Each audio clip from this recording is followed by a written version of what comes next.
इसकी मैं समीक्षा भी करूंगा और जहां गड़बड़ हुई है वहां मैं जांच के लिए टीम भी भेजूंगा, क्योंकि ऐसे समझ में नहीं आएगा। वहां तो भेज के देखेंगे कितने पैसे निकले किस जिले में,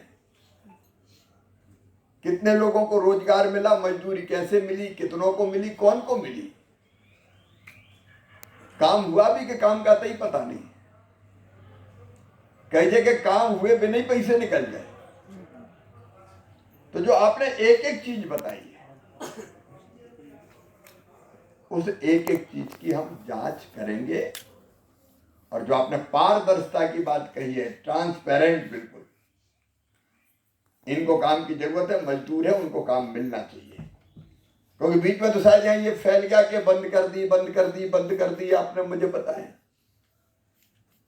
बंद का तो सबका सवाल ही नहीं है। अब कोई एक गड्ढे को बार बार खोद के पैसे निकाल रहा तो उस गड्ढे के पैसे कैसे देंगे? तो वो सावधानी जरूरी है। तो वो सावधानी हम रखेंगे। मैट की समस्याओं से मुझे अवगत कराया है,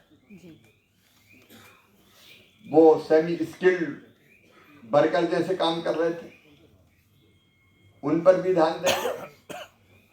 और मैं आया इसलिए हूं कि जब आपकी तरफ से खबर आई कि दिक्कतें हैं, तो मैंने राज्य सरकार को भी खबर की कि भाई मैं आ रहा हूं और जो समस्या आएगी उनको, क्योंकि मनरेगा में पैसा मजदूर के खाते में भेजते हैं, लेकिन पूरा रिकॉर्ड तो राज्य सरकार ही करती है। जिला प्रशासन, सीओ जिला पंचायत, जनपद पंचायत, तो काम तो यहीं से होता है पूरा। और उनमें झूठा मास्टर रोल बन गया, झूठे नाम जुड़ गए, झूठे जॉब कार्ड, फर्जी जॉब कार्ड बन गए, तो उसको यहीं देखना पड़ेगा।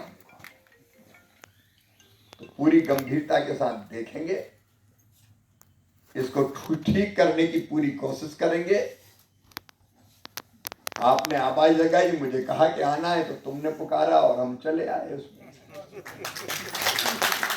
आगे जब जरूरत पड़ेगी फिर आएंगे, क्योंकि हम तो हैं इसी काम के लिए, काम ठीक हो, योजनाओं का लाभ ढंग से मिले। मैं 2-3 चीजें और आपको बताना चाहता हूं। एक नया सर्वे हमने करवाया है प्रधानमंत्री जी के मार्गदर्शन में, मोदी जी के, कि जिनके पास अभी भी कच्चे मकान रह गए हैं और सर्वे की सूची में ही नाम नहीं है। यहाँ 1 लाख से ज्यादा मकान दिए हमने, लेकिन उनमें से 37,000 का काम शुरू ही नहीं हुआ और कई अधूरे पड़े। लेकिन मैं आपकी जानकारी के लिए इसलिए कह रहा हूं कि हम मनरेगा के मजदूर बैठे हैं, कई के नाम छूट गए, 2011 की सूची से भी, 2018 की सूची से भी। अब वो सब नाम जोड़ने के लिए सर्वे हुआ है। एक बार मैं जाखड़ साहब आपको भी निवेदन करता हूँ, अश्विनी जी आपको भी करता हूँ, या सरीन जी जो देख रहे हैं, कि वो सर्वे ठीक से हो गया कि नहीं। क्योंकि ये संकल्प है मोदी जी का, उनकी सरकार का, भाजपा की सरकार का, कि हम किसी को कच्चे मकान में नहीं रहने देंगे, हर एक को पक्का मकान बनाने का पैसा दिया जाए। इसलिए शिकायतें आई थी कि कई के तो नाम ही नहीं है, वो नाम जोड़ रहा। अच्छा, उसमें कुछ परिवर्तन किए हमने। जैसे पहले जिसके पास मोटरसाइकिल, स्कूटर, 2 पहिया वाहन होता था, 2 व्हीलर, उसको मकान नहीं देते थे। अब 2 व्हीलर विलासिता की चीज नहीं, वो तो जरूरत बन गया। बिना 2 व्हीलर के अब चल ही नहीं सकता काम। इसलिए हमने ये परिवर्तन कर दिया कि जिनके पास 2 व्हीलर होगा उनको भी मकान का पैसा दिया जाएगा। एक और नियम बना था पुराना कि जिनके पास फोन होगा उनको नहीं देंगे। अब फोन के बिना कोई है क्या भैया? पहले तो वही चाहिए। तो इसलिए जिनके पास फोन है उनको भी मकान दिए जाएंगे। और कई छोटे छोटे किसान थे, वो छोटी जमीनें वो वंचित रह जाते थे, उनको भी हम मकान देने का काम करेंगे। एक नियम और था उसमें कि जिनकी 10,000 रुपया महीना से ज्यादा आमदनी उनको नहीं देंगे। अब 10,000 महीना में तो पेट ही मुश्किल से भरता है, तो उसको बढ़ा के भी कर दिया 15,000 रुपया महीना तक भी जिनकी आमदनी है उनको भी मकान देंगे।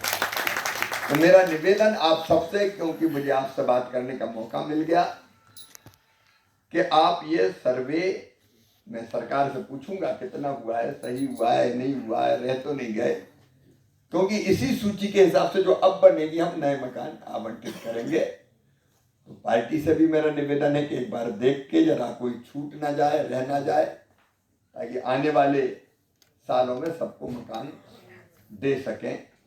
एक मेरी बहनें भी यहाँ बैठी हैं, वैसे मुझे मंत्री नहीं, मध्य प्रदेश में तो भैया या मामा हूँ। लाडली बहना जैसी योजनाएं मध्य प्रदेश में कई बनी, लेकिन अब प्रधानमंत्री जी का संकल्प है कि लखपति दीदी बनना चाहिए, और उसके लिए महिला सेल्फ हेल्प ग्रुप बने हैं, SHG, स्वयं सहायता समूह, क्या कहते हैं, सेल्फ हेल्प ग्रुप ही, सेल्फ हेल्प ग्रुप। तो उनमें भी कोई बहन ऐसी नहीं रहनी चाहिए जो सेल्फ हेल्प ग्रुप में नहीं है, क्योंकि बहनों को ट्रेनिंग कराना, फिर बैंक से लिंकेज करके अलग अलग काम की ट्रेनिंग कराना, फिर बैंक से जोड़ना, फिर पैसे दिलाना, और फिर वो जो सामान बनाती है उसको मार्केटिंग ब्रांडिंग की व्यवस्था करके कोशिश उसमें भी करना कि बिके वो।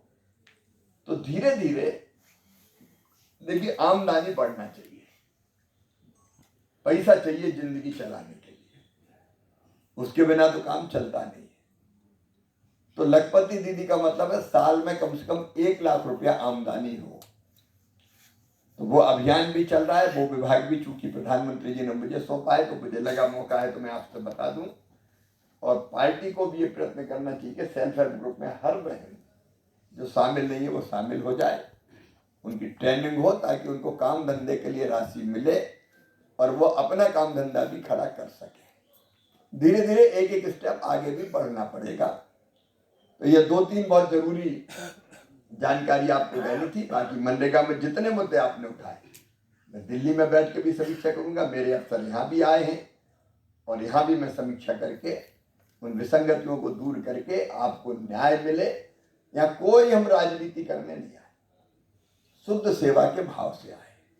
तो जिनका हक है उनको मिलना चाहिए, और जो गड़बड़ कर रहे हैं उनको सजा मिलना चाहिए, ताकि योजना को हम ढंग से चला के अपने गरीबों को लाभान्वित कर सके और उनकी रोजी रोटी चल सके।